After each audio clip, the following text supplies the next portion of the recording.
Farloom is haunting, desolate, and lonely, but how did Team Cherry make it feel this way? Welcome to Farloom, a kingdom full of hopelessness. As you explore as Hornet, you feel this haunting, desolate, and lonely atmosphere throughout the game. But why? What makes you feel this way? In this video, we'll explore 3 different methods to shape the mood and atmosphere of Hollowknight, Silksong. Let's begin in one of the first areas of the game, the Marrow. The Marrow is made out of heaps of shells, claws, and bones, with some looking like faces or skulls. As you traverse the Marrow, you are surrounded by death, engraved into the walls, ceilings, and floors of the place. The grey tones are cold, giving a similar feel to the Forgotten Crossroads in the original Hollowknight game. Despite these cold greys, there is a sense of warmth as embers glide past the screen. The Marrow is just above a layer of lava. In some rooms of the Marrow, the lava lake is visible, but when it's not, it's still common to see embers or orange tints throughout the area. In Silksong, it's Hornet's quest to ascend to the peak of the kingdom. The lava in the Marrow is a reminder that we are still low down and just at the beginning of this journey. Despite being an early part of the game, lava still represents danger. Even at the start of Hornet's quest, it is still treacherous and dangerous. This atmosphere of danger and death is further amplified by the lack of plants. The Marrow has no plants whatsoever, aside from a few sections of the first area of the game, Moss Grotto,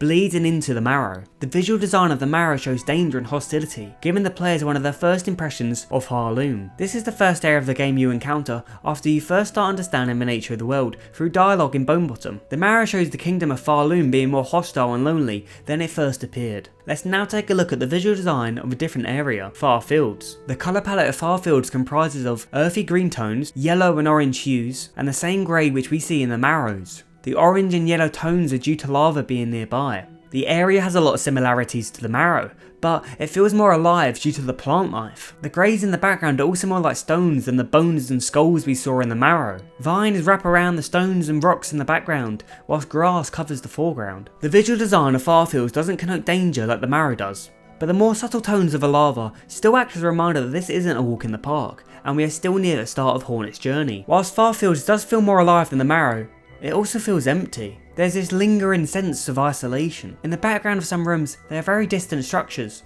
which create depth. This depth and large expanse make the atmosphere of the area isolating. We've explored 2 examples of how the visual design in Silksong creates the atmosphere of Farloom. Now let's explore how the second method, music and sound design, help create atmosphere in Farloom. The music in Silksong is masterful. The great Christopher Larkin done a stellar job. The Moss Grotto is the first area of the game. It's bright and vibrant, and its soundtrack matches this.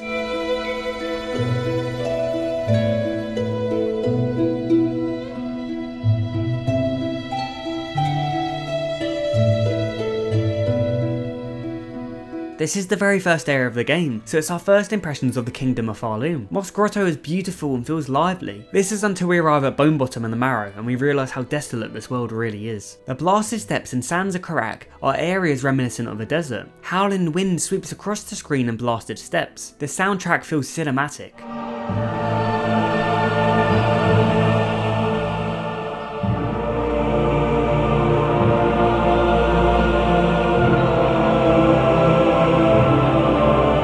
Music makes the final climb to the Citadel feel epic. It enhances the importance of the area and the final climb as Hornet approaches her goal. Combining the music and the wind in the blasted steppes creates an atmosphere that's intense. Sands of Karak, which branches off from blasted steppes, has a different atmosphere. The Sands of Karak used to be a bustling coral area, but due to environmental damage from the Citadel, it's now a sandy, forbidden wasteland. The music of the area feels tragic. A once lively area is dead.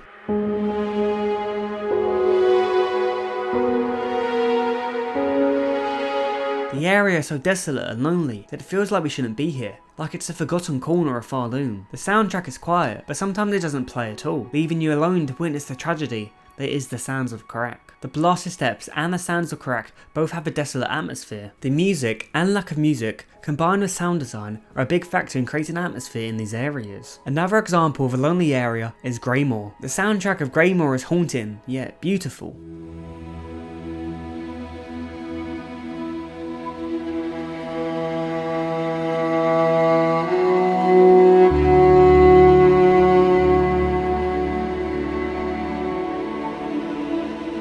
In an area devoid of colour, the music creates a haunting and lonely atmosphere. The strings carry an emotional weight whilst also feeling grand, reflecting the sheer scale of Greymoor that it really makes you feel isolated. Now we've unearthed how music and sound design help create atmosphere in Silksong, let's take a look at our final method to create atmosphere. World building is the process of making a fictional world feel lived in and real. World building can take many different forms. One example is dead bodies in the background of an area. World building is anything that gives information about the world's lore, cultures, society, environment, physical geography, and more. World building helps us understand the world. Let's look at the area Hunter's March and see how its world building helps craft atmosphere. The Hunter's March is inhabited by a tribe. The tribe are comprised of red ants. The ants come in different shapes and sizes. When you first approach Hunter's March, you are met with this bad boy. This already sets a tone for the dangerous and intense atmosphere of this area. The tribe use bones as weapons and armour. The area is also filled with traps, making it a treacherous area to navigate through. Unlike other areas in the game, the bugs of Hunter's March are a combined unit.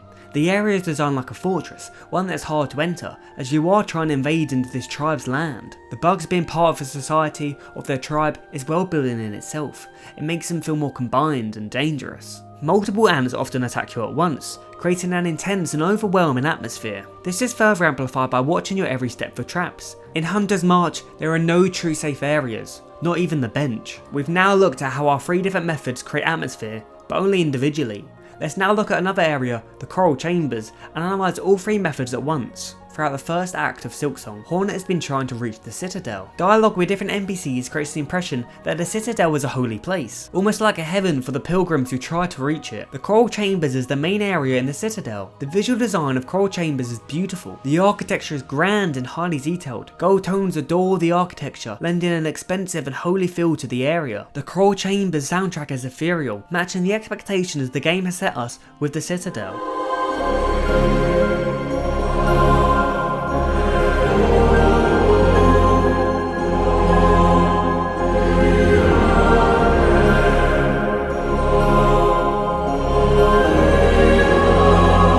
Truly feels distinct from any other soundtrack that came before the Citadel. However, the world building of the Choral Chambers offers a different perspective into the area. Bodies of Citadel guards line the floor in the background. This isn't a beautiful paradise, it's a grand city that's hollow inside. Behind the gold and breathtaking presentation is horror and emptiness. The city that the pilgrims risked their life for is abandoned, left to succumb to its fate. The visual design and soundtrack are breathtaking, but once the world building is revealed, that breathtakenness isn't from being in awe, but from being in shocked. Choral Chambers is a perfect example of how our 3 methods, visual design, music and sound design, and world building help create atmosphere in Silksong. The atmosphere makes every single area and Farloom feel unique and special. Team Cherry are masters at creating atmosphere, and it shows throughout Hollowknight and Silksong. Thank you so much for watching, support me on Patreon, new Silksong video soon. Boo!